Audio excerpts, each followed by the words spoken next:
About 5 years ago, when I was really starting to develop a keen interest in classic film, I stumbled across something called Noirvember on Twitter.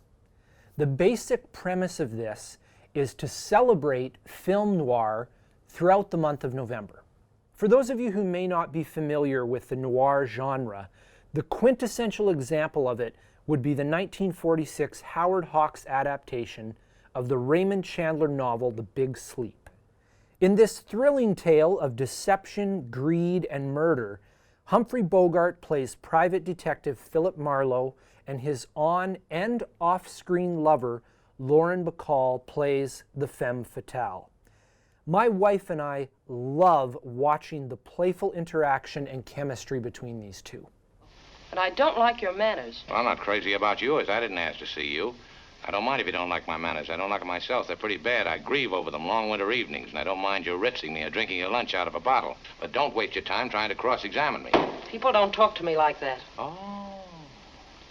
If you haven't learned anything here yet, other than that I can really butcher French words, the general gist is a film noir is a dark story filled with tough characters and is cynical and bleak or even pessimistic in nature.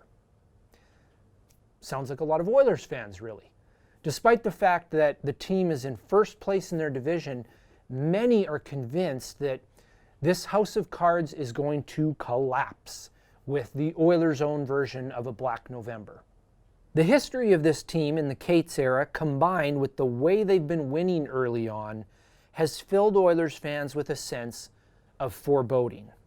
Now, I'm not going to sit here and tell you everything's going to be just fine.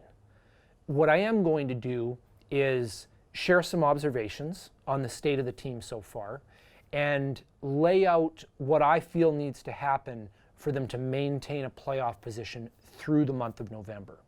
First of all, Calgary media simply refuses to accept that the Flames outright lost the Lucic-Neal deal. Darren Haynes tweeted out the other day, "For what it's worth, great Buffalo Springfield song, by the way, James Neal has one even strength point, an assist, in his last 9 games while going -10.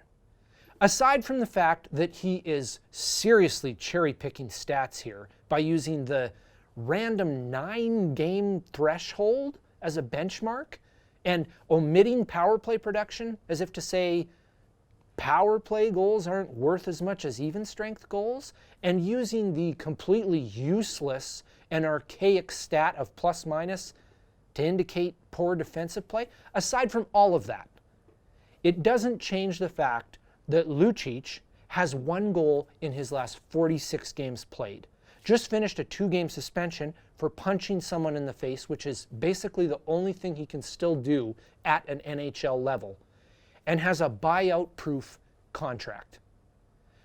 I can honestly say I'm happier that Lucic doesn't play for the Oilers than I am that Neal does play for them. I cannot for the life of me understand how people can still be saying things like this when a legitimate argument can be made that James Neal could score his 20th goal before Lucic scores his first. Despite Neal cooling off, he still sits 5th in the entire league in goals and has 2-game winners.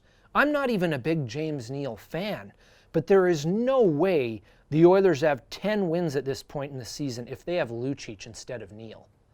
Particularly since outside of him, Draisaitl, and McDavid, the Oilers have 9 goals in 17 games from the rest of their forward group.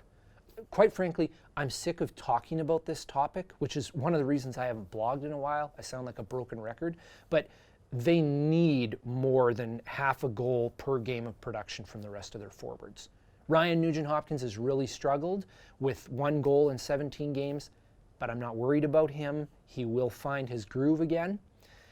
Contrary to what many believe, I do feel there are some goals to be had from the bottom 6, but only from certain players.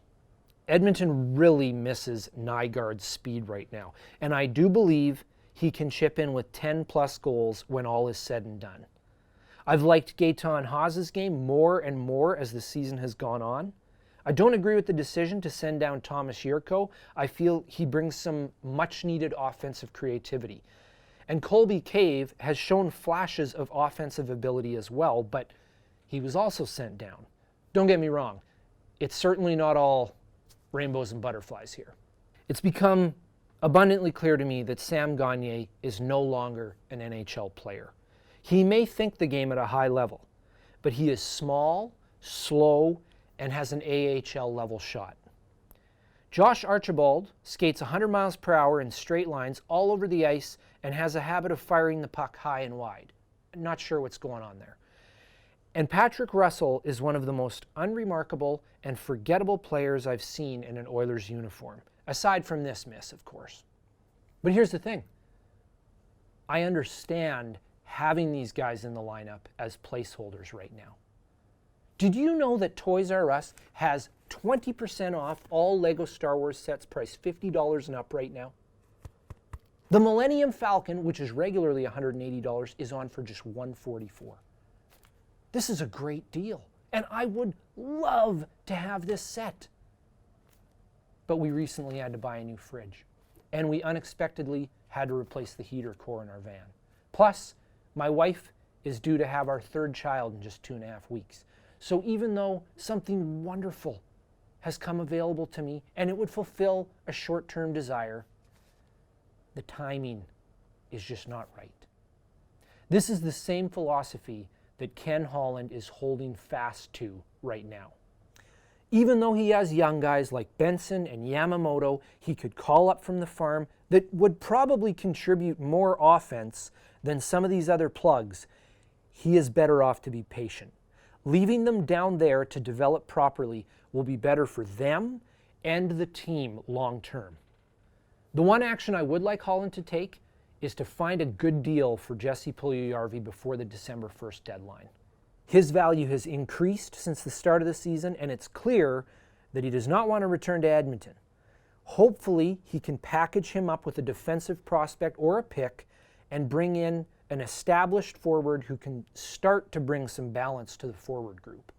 For those of you who may be feeling all doom and gloom about the Oilers, I think that one thing that's important to remember about this team is that despite years and years of rebuilding, they are still very much a work in progress. Aren't we all, though? I'd love to hear your thoughts. Go ahead and leave some comments below, and I'll see you next time.